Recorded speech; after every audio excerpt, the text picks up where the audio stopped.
Guys, ನೀವೆಲ್ಲ ಕೇಳ್ತಾ ಇರುವ ಕಾಮನ್ ಕ್ವಶನ್ಸ್ಗೆ ನಾನು ಇವತ್ತು ಆನ್ಸರ್ ಮಾಡ್ತಾ ಇದ್ದೀನಿ. ಒಂದು 7 ಡೌಟ್ಸ್ನ ನೀವು ಕೇಳಿದ್ದೀರಾ, ಅಂದರೆ ಕಾಮನ್ ಆಗಿ. ಸೊ ಎಲ್ಲಾನು ಕ್ಲಿಯರ್ ಮಾಡ್ತಾ ಹೋಗ್ತೀನಿ. ವಿಡಿಯೋ ತುಂಬಾನೇ ಯೂಸ್ಫುಲ್ ಆಗುತ್ತೆ. ಸೊ ಕೇರ್ಫುಲ್ ಆಗಿ ನೋಡಿಕೊಂಡು ಅಪ್ಲಿಕೇಶನ್ನ ಸಬ್ಮಿಟ್ ಮಾಡಿ. ಫಸ್ಟ್ ಥಿಂಗ್, ಈ ಥರ ನಿಮಗೆ ಸೆಷನ್ ಹ್ಯಾಸ್ ಎಕ್ಸ್ಪೈರ್ಡ್ ಅಂತ ಬರುತ್ತೆ. ಸೊ ಇದು ಯಾಕೆ ಬರುತ್ತೆ ಅಂತಂದರೆ, ನೀವು ಅಪ್ಲಿಕೇಶನ್ ಎಲ್ಲ ಸೆಲ್ಫ್ ಡಿಕ್ಲರೇಷನ್ ಎಲ್ಲ ಮಾಡಿರ್ತೀರಲ್ವಾ, ಅಂದರೆ ಅಪ್ಲಿಕೇಶನ್ ಎಲ್ಲ ಫಾರ್ಮ್ ಫಿಲ್ ಮಾಡಿಬಿಟ್ಟು ಪಟ್ ಅಂತ ಸಬ್ಮಿಟ್ ಮೇಲೆ ಕ್ಲಿಕ್ ಮಾಡಬೇಕು. ನೀವು ಅಪ್ಲಿಕೇಶನ್ ಎಲ್ಲ ಫಾರ್ಮ್ ಫಿಲ್ ಮಾಡಿ 1-2 ನಿಮಿಷ ಆದಮೇಲೆ ಸಬ್ಮಿಟ್ ಮಾಡ್ತೀರಾ ಅಂತಂದರೆ ಈ ಥರ ಎಕ್ಸ್ಪೈರ್ಡ್ ಅಂತ ಬರುತ್ತೆ. ಸೊ ಪಟ ಅಂತ ಕೆಲಸ ಮಾಡಬೇಕಾಗತ್ತೆ. ಓಕೆನಾ? ಸೊ ಆಮೇಲೆ ನಿಮ್ಗೆ ಈ ಥರ ಪ್ರಾಬ್ಲಮ್ ನೋಡೋದಕ್ಕೆ ಸಿಗಲ್ಲ. So next thing, second question ಏನಪ್ಪ ಅಂತಂದರೆ, ಡಿಸೆಂಬರ್ ನಾವು 1ನೇ ತಾರೀಕು 2ನೇ ತಾರೀಕಿಗೆ ನಾವು ಸೆಲ್ಫ್ ಡಿಕ್ಲರೇಷನ್ ಕೊಟ್ಟಿದ್ದೀವಿ. ಸೊ ಹಾಗಾದರೆ ನಮಗೆ ದುಡ್ಡು ಬರುತ್ತಾ ಇಲ್ವಾ, ಹಾಗೆ ನಾವು ಸೆಲ್ಫ್ ಡಿಕ್ಲರೇಷನ್ ಕೊಡಬೇಕಾ ಅಂತ ಕೂಡ ತುಂಬಾ ಅಂದರೆ ಒಂದು 80% ಜನರು ಇದೇ ಕ್ವೆಶನ್ಸ್ ಕೇಳ್ತಾ ಇದ್ರಿ. ಸೊ ಏನಪ್ಪ ಅಂತಂದರೆ, ನೀವು ಮಂತ್ಲಿ ಒನ್ಸ್ ನಾವು ಸೆಲ್ಫ್ ಡಿಕ್ಲರೇಷನ್ ಕೊಡಬೇಕಾಗತ್ತೆ. ಆಲ್ರೆಡಿ ನೀವು ಕೊಟ್ಟಿದ್ದೀರಾ, ಸೊ ನೋ ವರೀಸ್. ನೀವು ಮತ್ತೆ ಸೆಲ್ಫ್ ಡಿಕ್ಲರೇಷನ್ ಕೊಡಬೇಕು ಅಂತ ಏನೂ ಇಲ್ಲ. ನಿಮಗೆ 100% ದುಡ್ಡು ಬಂದೇ ಬರುತ್ತೆ. ಆ್ಯಂಡ್ ನೀವು 1ನೇ ತಾರೀಕು 2ನೇ ತಾರೀಕಿಗೆ ಸೆಲ್ಫ್ ಡಿಕ್ಲರೇಷನ್ ಕೊಟ್ಟಿದ್ದೀರಾ, ಹಾಗೆ ನೀವು ಸೆಲ್ಫ್ ಡಿಕ್ಲರೇಷನ್ ಕೊಡೋಕ್ಕೆ ಹೋದ್ರಿ ಅಂತಂದರೆ ಅಲ್ಲಿ ನಿಮ್ಮ ಆಧಾರ್ ಡೀಟೇಲ್ಸ್ ಫೆಚ್ ಆಗೋದಿಲ್ಲ. ಓಕೆ? ಸೊ ಯಾರು ಹೆದರೋ ಅವಶ್ಯಕತೆ ಇಲ್ಲ. ನೀವು ಆಲ್ರೆಡಿ ಸೆಲ್ಫ್ ಡಿಕ್ಲರೇಷನ್ ಕೊಟ್ಟಿದ್ದೀರಾ ಹಳೆ ಫಾರ್ಮೆಟಲ್ಲಿ ಅಂತಂದ್ರೂ ಕೂಡ ನೋ ವರೀಸ್, ನಿಮಗೆ 100% ದುಡ್ಡು ಬರುತ್ತೆ. ಆ್ಯಂಡ್ ಥರ್ಡ್ ಥಿಂಗ್, ತುಂಬ ಜನರಿಗೆ ಸೆಲ್ಫ್ ಡಿಕ್ಲರೇಷನ್ ನಾವು ಕೊಟ್ಟಿಲ್ಲ, ಆದರೂ ಕೂಡ ನಮಗೆ ಆಧಾರ್ ಡೀಟೇಲ್ಸ್ ಫೆಚ್ ಆಗ್ತಾ ಇಲ್ಲ ಅಂತ ಕೇಳ್ತಾ ಇದ್ರಿ. ಸೊ ಇದು ರೀಸನ್ ಏನಿರ್ಬೋದು ಅಂತಂದರೆ, ನೀವು ನ್ಯೂ ಅಪ್ಲಿಕೆಂಟ್ಸ್ ಇದ್ದರೆ ನಿಮಗೆ ಈ ಥರ ಪ್ರಾಬ್ಲಮ್ ಬರುತ್ತೆ. ನ್ಯೂ ಅಪ್ಲಿಕೆಂಟ್ಸ್ ಇದ್ದರೆ ನೀವು ಫಸ್ಟ್ ನಿಮಗೆ ದುಡ್ಡು ಹಾಗೆ ಬರುತ್ತೆ, ನೀವು ಸೆಲ್ಫ್ ಡಿಕ್ಲರೇಷನ್ ಕೊಡೋ ಅವಶ್ಯಕತೆ ಇಲ್ಲ. ಓಕೆನಾ? ಸೊ ಒಂದ್ಸಲ ನಿಮಗೆ ದುಡ್ಡು ರಿಸೀವ್ ಆಯಿತು ಅಂತಂದರೆ ಆಮೇಲೆ ನೆಕ್ಸ್ಟ್ ಮಂತಿಂದ ನೀವು ಸೆಲ್ಫ್ ಡಿಕ್ಲರೇಷನ್ ಕೊಡಬೇಕಾಗತ್ತೆ. ಸೊ ನ್ಯೂ ಅಪ್ಲಿಕೆಂಟ್ಸ್ಗೆ ಈ ಥರ ಆಧಾರ್ ಡೀಟೇಲ್ಸ್ ಫೆಚ್ ಆಗೋದಿಲ್ಲ. ಆ್ಯಂಡ್ ಇನ್ನೊಂದು, ನಿಮ್ಮ ಒಂದು ಟೆಕ್ನಿಕಲ್ ಪ್ರಾಬ್ಲಮ್ ಕೂಡ ಇರ್ಬೋದು, ನಿಮ್ಮ ನೆಟ್ವರ್ಕ್ ಪ್ರಾಬ್ಲಮ್ ಕೂಡ ಇರ್ಬೋದು. ಸೊ ವರಿ ಮಾಡ್ಕೊಳ್ಳೋ ಅವಶ್ಯಕತೆ ಇಲ್ಲ. ಸೊ ನೆಕ್ಸ್ಟ್ ಇದೆ, ನೀವು ಟ್ರೈ ಮಾಡಿ, ನಿಮಗೆ ಆಧಾರ್ ಡೀಟೇಲ್ಸ್ ಫೆಚ್ ಆಗುತ್ತೆ. ಐ ಹೋಪ್ ಇದು ಕ್ಲಿಯರ್ ಆಗಿದೆ ಅಂತ ಅಂದ್ಕೊಂಡಿದ್ದೀನಿ. ಇವಾಗ ಥರ್ಡ್ ಡೌಟ್ ಬಂದ್ಬಿಟ್ಟು, ಯಾವ ಮಾರ್ಕ್ಸ್ನ ನಾವು ಆ್ಯಡ್ ಮಾಡಬೇಕು ಅಂತ ಕೇಳ್ತಾ ಇದ್ರಿ. ಸೊ ಅಲ್ಲಿ ಕ್ಲಿಯರ್ ಆಗಿ ಮೆನ್ಷನ್ ಮಾಡಿದ್ದಾರೆ, ನಿಮ್ಮ total aggregate percentage of degree R diploma ಅಂತ ಮೆನ್ಷನ್ ಮಾಡಿದ್ದಾರೆ. ಸೊ ಈ ಯುವ ನಿಧಿ ಸ್ಕೀಮ್ ಯಾರಿಗೆ ಹೇಳಿ, ನೀವೇನಾದರೂ ಡಿಗ್ರಿ ಕಂಪ್ಲೀಟ್ ಮಾಡಿದ್ದೀರಾ, ಡಿಪ್ಲೊಮಾ ಮಾಡಿದ್ದೀರಾ ಅಂತಂದ್ರೇ ನೀವು ಅಪ್ಲೈ ಮಾಡ್ಬೋದು ಅಲ್ವಾ. ಸೊ ಇವಾಗ ನೀವು ಡಿಪ್ಲೊಮಾ ಮೇಲೆ ಈ ಒಂದು ಸ್ಕೀಮ್ ಅಪ್ಲೈ ಮಾಡಿದ್ದೀರಾ ಅಂತಂದರೆ, ನಿಮ್ಮ ಡಿಪ್ಲೊಮಾ ಡಿಗ್ರಿ ಏನಿರುತ್ತೆ ಅಲ್ವಾ, ಸೊ ಆ ಒಂದು ಮಾರ್ಕ್ಸ್ನ ನೀವು ಟೋಟಲ್ ಮಾರ್ಕ್ಸ್ನ ಕೌಂಟ್ ಮಾಡಿಕೊಂಡು ನಿಮ್ಮ ಒಂದು ಅಗ್ರಿಗೇಟ್ ಎಷ್ಟು ಬರುತ್ತೆ ಪರ್ಸೆಂಟೇಜಲ್ಲಿ ನೀವು ಆ್ಯಡ್ ಮಾಡಬೇಕು. ಓಕೆನಾ? ಇಲ್ಲ ನೀವು ಡಿಪ್ಲೊಮಾ ಬಿಟ್ಟು ಬೇರೆ ಡಿಗ್ರಿ ಮೇಲೆ ಅಪ್ಲೈ ಮಾಡಿದ್ದೀರಾ ಅಂತಂದರೆ, ಅದು ಯಾವ ಡಿಗ್ರಿ ಮೇಲೆ ಅಪ್ಲೈ ಮಾಡಿದ್ದೀರಾ ಆ ಡಿಗ್ರಿ ಮಾರ್ಕ್ಸ್ನ ನೀವು ಟೋಟಲ್ ಮಾಡಿಕೊಂಡು ಪರ್ಸೆಂಟೇಜ್ ತೆಗಿಬೇಕಾಗುತ್ತೆ. ಓಕೆ? ಸೊ ಇದು ಕ್ಲಿಯರ್ ಆಗಿದೆ ಅಂತ ಅಂದ್ಕೊಂಡಿದ್ದೀನಿ. ಸೊ ನೆಕ್ಸ್ಟ್ ಡೌಟ್ ಬಂದುಬಿಟ್ಟು, ಅಲ್ಲಿ ಟ್ರೈನಿಂಗ್ ಮತ್ತು 1-2 ಆಪ್ಷನ್ ಇದೆ. ನೀವು ಒಂದು ಟ್ರೈನಿಂಗ್ ಎಲ್ಲ ತೊಗೊಳಿಕ್ಕೆ ಇಷ್ಟ ಇದೆಯಾ, ಸ್ಕಿಲ್ಸ್ ಟ್ರೈನಿಂಗೋಸ್ಕರ ಅಂತ ಎಸ್ ಅಂತ ಕೊಡಬೇಕಾ, ನೋ ಅಂತ ಕೊಡಬೇಕಾ ಅಂತ ಸಾಕಷ್ಟು ಜನರಿಗೆ ಡೌಟ್ಸ್ ಇದೆ.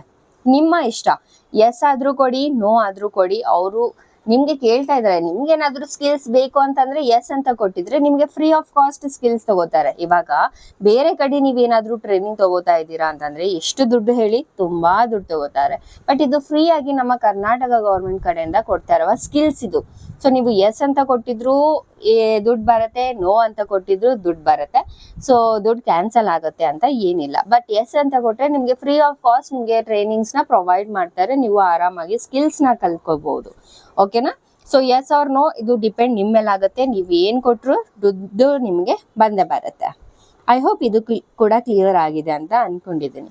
ಇವಾಗ ಕೌಶಲ್ಯ ಕರ್ನಾಟಕದಲ್ಲಿ ರಿಜಿಸ್ಟರ್ ಮಾಡೋದು ತುಂಬ ಜನರು ಕೇಳ್ತಾ ಇದ್ರಿ, ಅಕ್ಕ ನಾವು ಕೌಶಲ್ಯ ಕರ್ನಾಟಕದಲ್ಲಿ ರಿಜಿಸ್ಟರ್ ಮಾಡಬೇಕಾ ಇಲ್ವಾ ಅಂತ ಹೇಳಿ. ಸದ್ಯಕ್ಕೆ ಇವಾಗ ಯಾರು ಮಾಡಕ್ಕೆ ಹೋಗಬೇಡಿ, ಬಿಕಾಸ್ ಇವಾಗ ಈ ಸೆಲ್ಫ್ ಡಿಕ್ಲರೇಷನ್ ಅಲ್ಲಿ ಫಾರ್ಮೆಟ್ ಚೇಂಜ್ ಆಗಿದೆ ಅಲ್ವಾ. ಇಲ್ಲೇ ಎಲ್ಲ ಕ್ವಶನ್ಸ್ ಕೇಳಿದ್ದಾರೆ, ಲೈಕ್ ಸ್ಕಿಲ್ಸ್ ಆಗಿರ್ಬೋದು, ಟ್ರೈನಿಂಗ್ ಆಗಿರ್ಬೋದು. ಸೊ ಇದ್ರ ಮೇಲೆ ಅವ್ರಿಗೆ ಗೊತ್ತಾಗುತ್ತೆ, ನಿಮಗೆ ಎಸ್ ಅಂತ ಕೊಟ್ಟಿದ್ರಿ ನಿಮಗೆ ಬೇಕು ಅಂತ ಅರ್ಥ. ಸೊ ನೆಕ್ಸ್ಟ್ ಮಂತಿಂದ ನಿಮಗೆ ಕಾಲ್ ಕೂಡ ಬರ್ಬೋದು.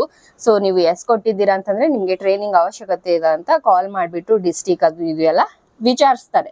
ಅದು ಮುಂದಿನ ಪ್ರಶ್ನೆ, ಇನ್ನೂ ಅಪ್ಡೇಟ್ ಬಂದಿಲ್ಲ. ಬಟ್ ಕೌಶಲ್ಯಕಾರ್ಗೆ ರಿಜಿಸ್ಟರ್ ಆಗೋದು ಇನ್ನೂ ಅಪ್ಲೈ ಮಾಡಕ್ಕೆ ಹೋಗಬೇಡಿ ಯಾರೂ. ಸೊ ಅಪ್ಲೈ ಮಾಡ್ತೀರಾ ಅಂತಂದ್ರೂ ಪ್ರಾಬ್ಲಮ್ ಇಲ್ಲ, ಬಟ್ ಅಪ್ಲೈ ಮಾಡಲೇಬೇಕು ಅಂತ 100% ಏನಿಲ್ಲ. ಬಿಕಾಸ್ ಫಾರ್ಮೆಟ್ ಚೇಂಜ್ ಆಗಿರೋಗೋಸ್ಕರ ಮಾಡಬೇಕು ಅಂತ 100% ಏನಿಲ್ಲ. ಈ ಫಾರ್ಮೆಟಲ್ಲೇ ಎಲ್ಲ ಅವರು ಪ್ರಶ್ನೆನ ಕೇಳಿದ್ದಾರೆ. ಓಕೆ, ಸೊ ಮಾಡ್ತೀರಾ ಅಂತಂದ್ರೂ ಕೂಡ ನಿಮ್ಮ ಇಷ್ಟ. ಓಕೆ, ಇದು ಕೂಡ ಕ್ಲಿಯರ್ ಆಗಿದೆ ಅಂತ ಅನ್ಕೊಂಡಿದ್ದೀನಿ. ಅಂಡ್ ನೆಕ್ಸ್ಟ್ ಡೌಟ್ ಬಂದ್ಬಿಟ್ಟು ಟೆಕ್ನಿಕಲ್ ಆರ್ ನಾನ್ ಟೆಕ್ನಿಕಲ್ ಯಾವ್ದು ಹಾಕ್ಬೇಕು ಅಂತ ಕೇಳ್ತಾ ಇದ್ರಿ.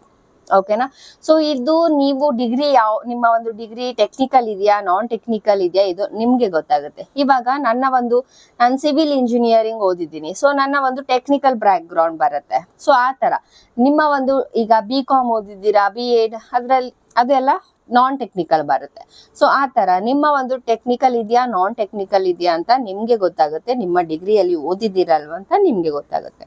ಓಕೆನಾ, ಸೊ ನೆಕ್ಸ್ಟ್ ಕ್ವೆಶನ್ ಬಂದ್ಬಿಟ್ಟು ಮೀಡಿಯಂ ಆಫ್ ಇನ್ಸ್ಟ್ರಕ್ಷನ್ಸ್. ಇದು ಕೂಡ ತುಂಬಾ ಜನರಿಗೆ ಕನ್ಫ್ಯೂಷನ್ ಇದೆ. ಅಂಡ್ ತುಂಬಾ ಜನರು ಯೂಟ್ಯೂಬರ್ಸ್ ಹೇಳ್ತಾ ಇದ್ದಾರೆ, ಮೇಡಮ್ ನಮ್ಗೆ ಇಂಗ್ಲಿಷ್ ಕನ್ನಡದಲ್ಲಿ ಓದಿದ್ದೀರಾ ನೀವು, ಸೊ ಯಾವ್ದು ಹಾಕ್ಬೇಕು ಅಂತ. ಆಕ್ಚುಲಿ ಇದು ಮೀಡಿಯಂ ಆಫ್ ಇನ್ಸ್ಟ್ರಕ್ಷನ್ ಏನಪ್ಪಾ ಅಂತಂದ್ರೆ, ಇವಾಗ ನೀವು ಸ್ಕಿಲ್ಸ್ ಎಲ್ಲ ನೀವು ಕೊಟ್ಟಿರ್ತೀರಲ್ವಾ ಎಸ್ ಅಂತ, ಸೊ ಅದೆಲ್ಲ ನಿಮ್ಗೆ ಯಾವ ಲ್ಯಾಂಗ್ವೇಜ್ ಅಲ್ಲಿ ಇನ್ಸ್ಟ್ರಕ್ಷನ್ಸ್ ಬೇಕು ಅಂತ ಕೇಳ್ತಾ ಇರೋದು ಅದು. ಓಕೆನಾ, ನೀವು ಯಾವ ಲ್ಯಾಂಗ್ವೇಜ್ ಅಲ್ಲಿ ಓದಿದ್ದೀರಾ ನಿಮ್ಮ ಡಿಗ್ರಿ ಅಂತ ಇಲ್ಲ. ತುಂಬಾ ಜನ ಯೂಟ್ಯೂಬರ್ಸ್ ನಿಮಗೆ ಕನ್ಫ್ಯೂಸ್ ಮಾಡ್ತಾ ಇರೋದೇ ಇದು. ಸೊ ನೀವು ಯಾವ ಡಿಗ್ರಿ ಯಾವ ಲ್ಯಾಂಗ್ವೇಜ್ ಅಲ್ಲಿ ಓದಿದ್ದೀರಾ, ಕನ್ನಡನಾ ಇಂಗ್ಲಿಷಾ, ಸೊ ಅದು ಹಾಕೋದಿಲ್ಲ ಇಲ್ಲಿ. ನಿಮ್ಗೆ ಟ್ರೈನಿಂಗ್ ಅಲ್ಲಿ ಎಸ್ ಅಂತ ಕೊಟ್ಟಿದ್ರೆ ನಿಮ್ಗೆ ನೆಕ್ಸ್ಟ್ ಆ ಒಂದು ಟ್ರೈನಿಂಗ್ ಇನ್ಸ್ಟ್ರಕ್ಷನ್ಸ್ ಯಾವ ಲ್ಯಾಂಗ್ವೇಜ್ ಅಲ್ಲಿ ಬೇಕು ಅಂತ ಕೇಳ್ತಾ ಇರೋ ಪ್ರಶ್ನೆ ಅದು. ಸೊ ನಿಮ್ಗೆ ಇಂಗ್ಲಿಷ್ ಬೇಕಾ, ಕನ್ನಡ ಬೇಕಾ, ಹಿಂದಿ ಬೇಕಾ, ಯಾವ್ದು ಬೇಕು ನೀವು ಆ ಒಂದು ಲ್ಯಾಂಗ್ವೇಜ್ ನ ಸೆಲೆಕ್ಟ್ ಮಾಡ್ಕೋಬಹುದು. ಓಕೆನಾ, ಸೊ ಅದಕ್ಕೆ ನಾನು ಹೇಳ್ತಾ ಇರೋದು, ಯಾರದೇ ಒಂದು ನೀವು ಯೂಟ್ಯೂಬ್ ಚಾನಲ್ ಫಾಲೋ ಮಾಡ್ತಾ ಇದ್ದೀರಾ ಅಂತಂದ್ರೆ ಅವರು ಕರೆಕ್ಟ್ ಆಗಿ ಇನ್ಫಾರ್ಮೇಶನ್ ಕೊಡ್ತಾ ಇದ್ದಾರಾ ಅಂತಂದ್ರೆ ಫಾಲೋ ಮಾಡಿ. ಸುಮ್ನೆ ಏನೋ ಒಂದು ಹೇಳ್ತಾ ಇದ್ದಾರೆ ಅದನ್ನ ನೀವು ತಲೆಯಲ್ಲಿ ಇಟ್ಕೊಂಡು ಅದ್ರ ಮೇಲೆ ಫೋಕಸ್ ಮಾಡಿದ್ರಿ ಅಂತಂದ್ರೆ ಉಲ್ಟಾ ನಿಮ್ಗೆ ತಲೆನೋವು, ಕನ್ಫ್ಯೂಷನ್ ಆಗುತ್ತೆ.